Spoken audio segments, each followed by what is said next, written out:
Today I have the honor of welcoming my friend, Prime Minister Benjamin Netanyahu, to the White House.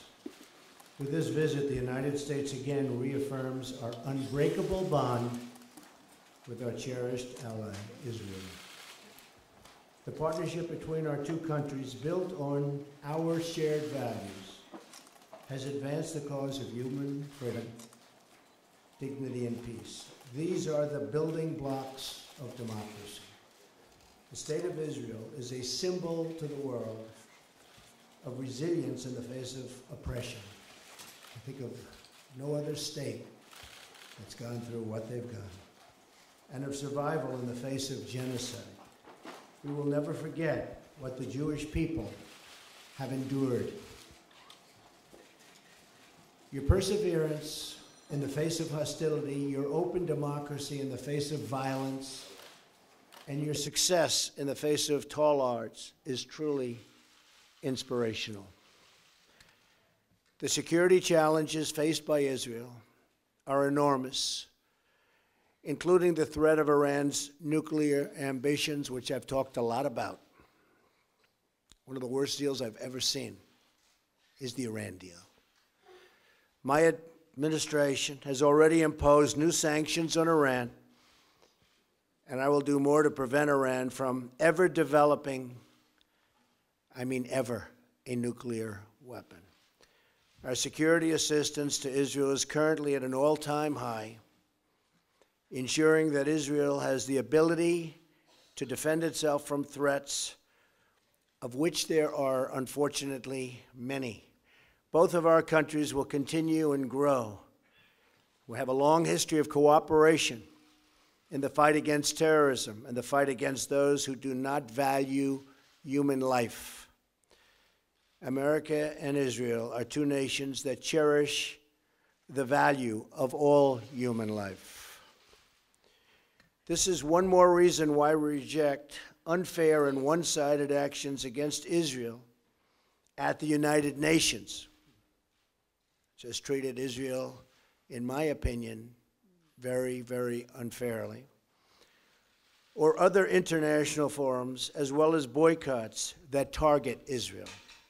Our administration is committed to working with Israel and our common allies in the region towards greater security and stability. That includes working toward a peace agreement between Israel and the Palestinians. The United States will encourage a peace and really a great peace deal. We'll be working on it very, very diligently.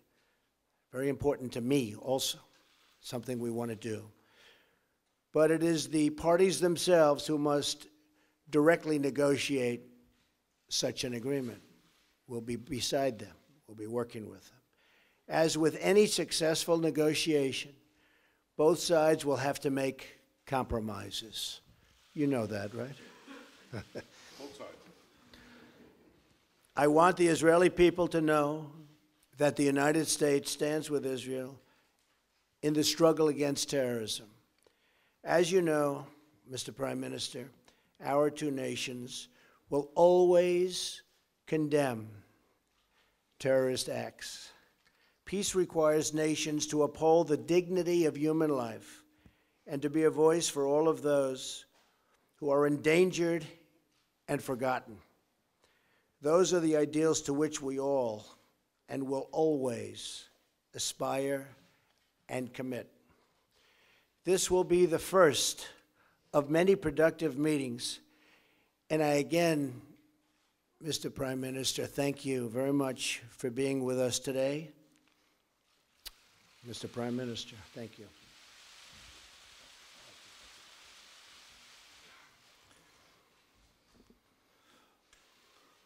President Trump, thank you for the truly warm hospitality you and Melania have shown me, my wife Sarah, our entire delegation. I deeply value your friendship.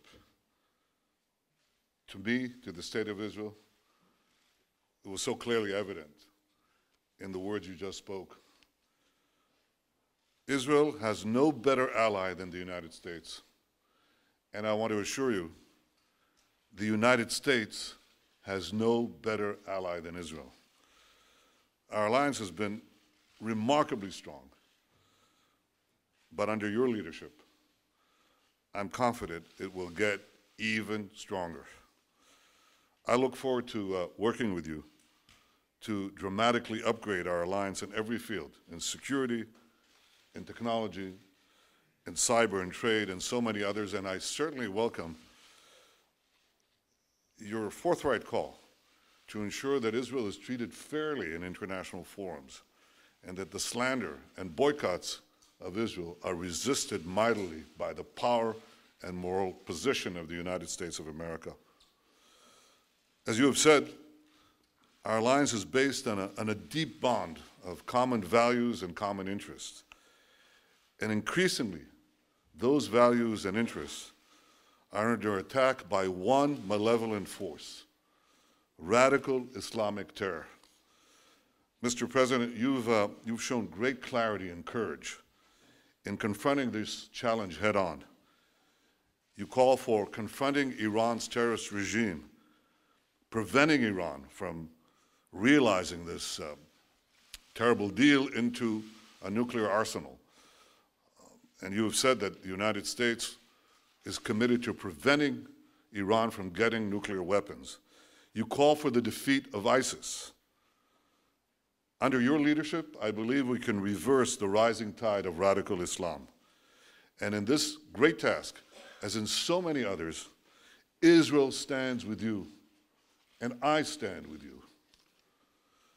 Mr. President, in rolling back militant Islam, we can seize an historic opportunity.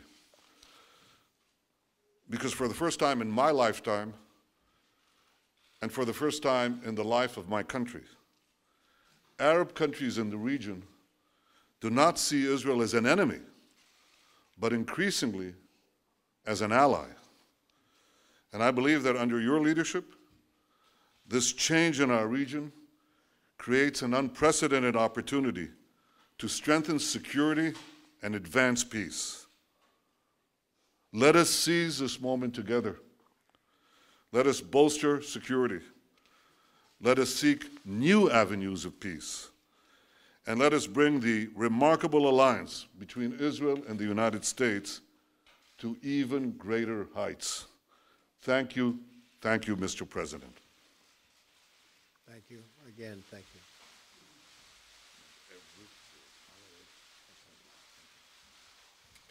We'll take a couple of questions.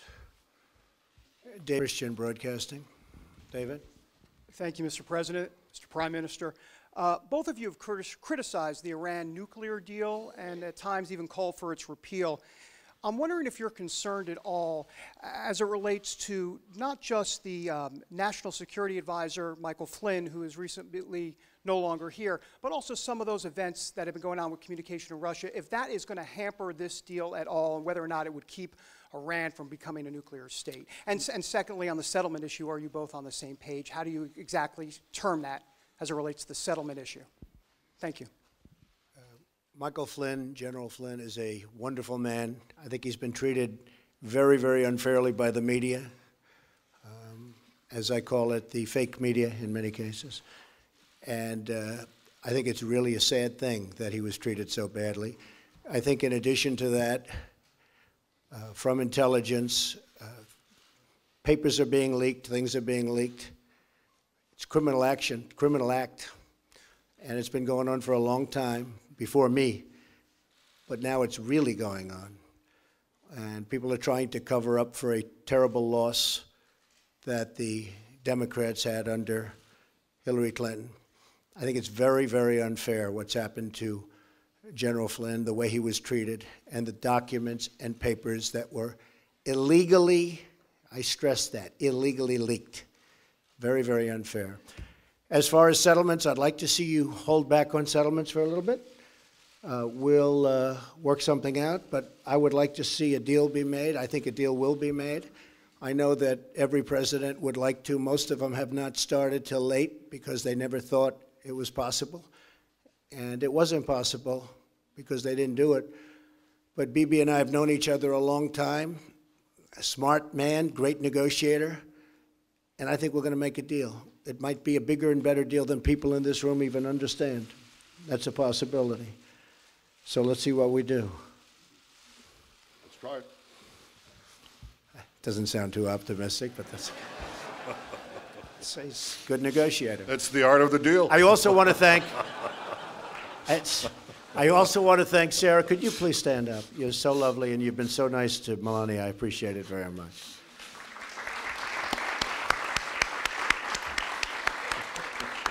Thank you. Your turn. Was it Udi Segal? Yeah, please, go ahead. Thank you very much. Mr. President, in your vision for the new Middle East peace, are you ready to give up of the notion of two-state solution that was adopted by previous administration? And will you be willing to hear different ideas from the prime ministers, as some of his partners are asking him to do, for example, annexation of parts of the West Bank and unrestricted settlement constructions? And one more question, are you going to fulfill your promise to move the U.S. Embassy in Israel to Jerusalem, and if so, when? And Mr. Prime Minister, did you come here tonight to tell the President that you are backing off the two-state solution?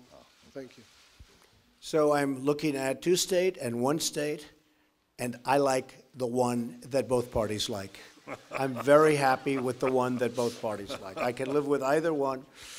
I thought for a while the two-state looked like it may be the easier of the two. But honestly, if Bibi and if the Palestinians, if Israel and the Palestinians are happy, I'm happy with the one they like the best. As far as the embassy moving to Jerusalem, I'd love to see that happen. We're looking at it very, very strongly. We're looking at it with great care, believe me. And we'll see what happens. Okay? Thank you. I read yesterday that an American official said that if you ask 5 people what 2 states would look like, you'd get 8 different answers. Well, Mr. President, if you asked 5 Israelis, you'd get 12 different answers. But rather than deal with labels, I want to deal with substance. It's something I've hoped to do for years in a world that's absolutely fixated on labels and not on substance. So here's the substance. There are 2 prerequisites for peace that I laid out several years ago, and they haven't changed. First, the Palestinians must recognize the Jewish state. They have to stop calling for Israel's destruction. They have to stop educating their people for Israel's destruction. Second, in any peace agreement, Israel must retain the overriding security control over the entire area west of the Jordan River, because if we don't, we know what will happen. Because otherwise, we'll get another radical Islamic terrorist state in the Palestinian areas, exploding the peace, exploding the Middle East. Now, unfortunately, the Palestinians vehemently reject both prerequisites for peace. First, they continue to call for Israel's destruction inside their schools, inside their mosques, inside the textbooks. You have to read it to believe it. They even deny, Mr. President, our historical connection to our homeland. And I suppose you have to ask yourself, why are Jews called Jews? Well, the Chinese are called Chinese because they come from China. The Japanese are called Japanese because they come from Japan. Well, Jews are called Jews because they come from Judea. This is our ancestral homeland. Jews are not foreign colonialists in Judea. So unfortunately, the Palestinians not only deny the past, they also poison the present. They name public squares in honor of mass murderers who murdered Israelis, and I have to say, who also murdered Americans. They pay monthly salaries to the families of murderers, like the family of the terrorist who killed Taylor Force, a wonderful young American, a West Point graduate, who was stabbed to death while visiting Israel. So this is the source of the conflict. The persistent Palestinian refusal to recognize a Jewish state in any boundary, this persistent rejectionism, that's the reason we don't have peace. Now that has to change. I want it to change. not only have I not abandoned these two prerequisites of peace, they've become even more important because of the rising tide of fanaticism that has swept the Middle East and has also, unfortunately, infected Palestinian society. So I want this to change. I want those two prerequisites of peace, substance, not labels. I want them reinstated.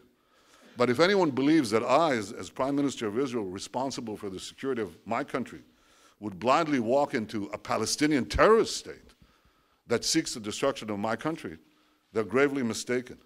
The two prerequisites of peace, recognition of the Jewish state, and Israel's security needs west of the Jordan, they remain pertinent.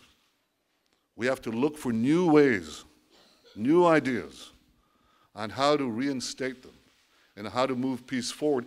And I believe that the great opportunity for peace comes from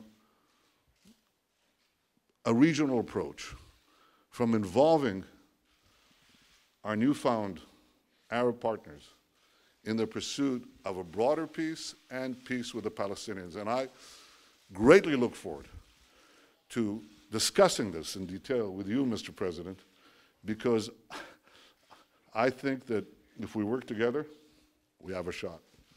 And we have been discussing that, and it is something that is very different, hasn't been discussed before, and it's actually a much bigger deal, a much more important deal in a sense.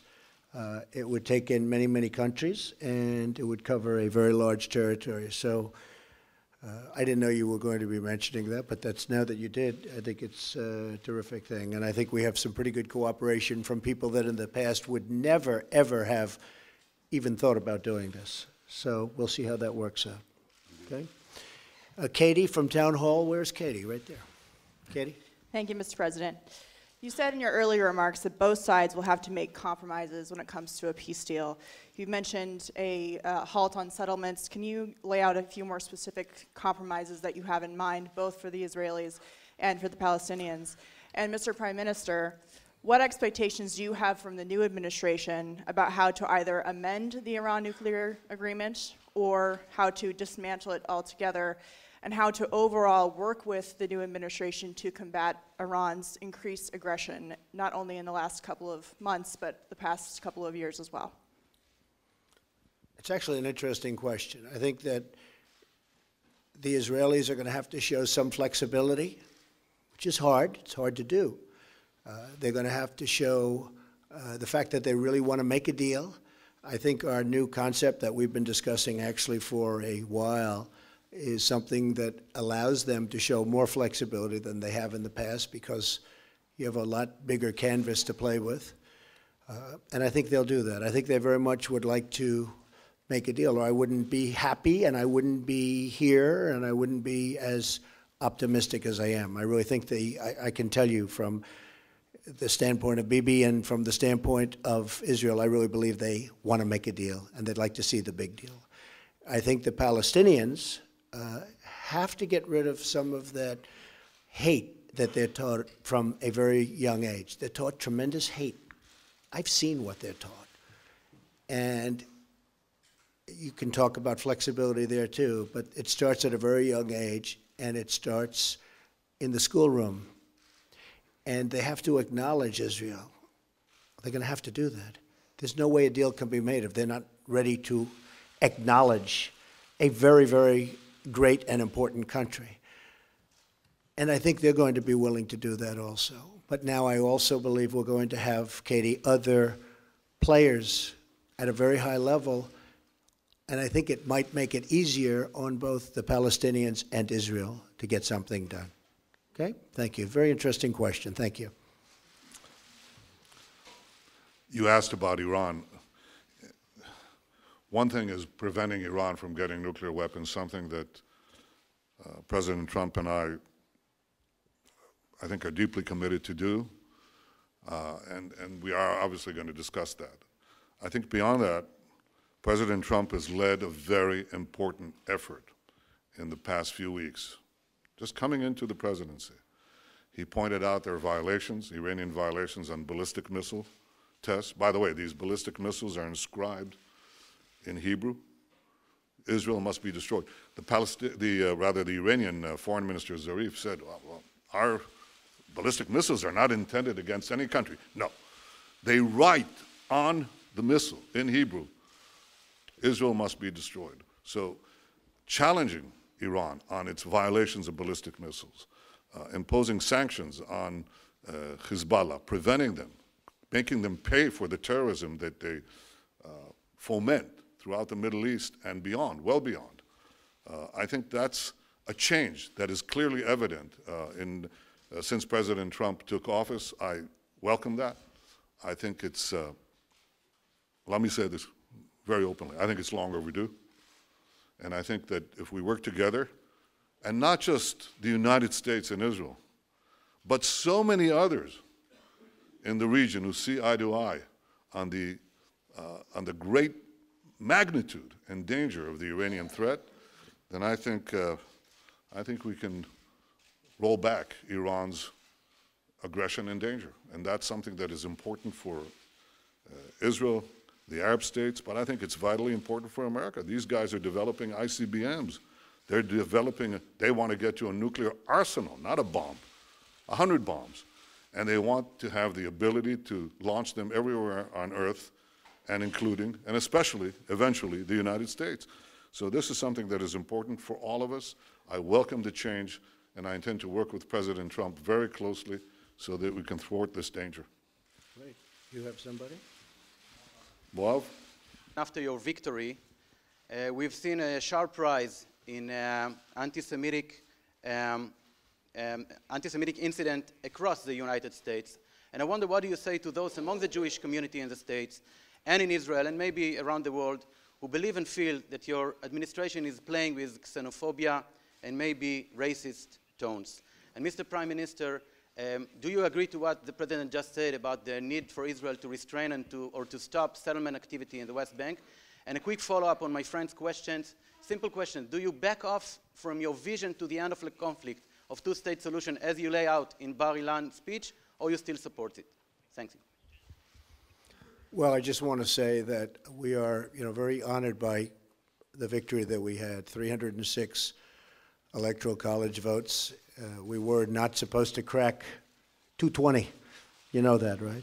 There was no way to 221, but then they said there's no way to 270.